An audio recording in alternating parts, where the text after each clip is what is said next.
একটা কাহিনী মনে পড়ে আর কি, সত্য আমার সাথে ঘটছে। তো আমি সৌদি আরবে বসা ছিলাম, তো বাঙালিরা তো যেখানেই দেখে ওইখানেই মিডিয়ার যুগ। তো একটা আসিল, কিছু ছেলে থাকে না একটু দুষ্ট প্রকৃতির, মানে ওই দুষ্ট না, ও হাসতে হাসতে বলতেছে, দূর হুজুর, আমগো বাংলাদেশি গো কোনো হিসাবই হইব না। ওই কেন?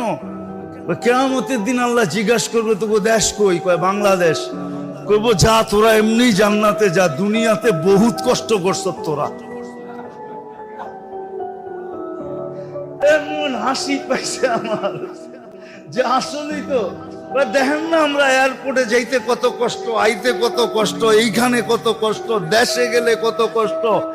আমাকে কষ্টের তো শেষ নাই, আর কি হিসাব নিব আমাগর থেকে? তোর কথাটা আমার ভালোই লাগছে, হাসতে হাসতে একটু মজাকি টাইপের ছেলে।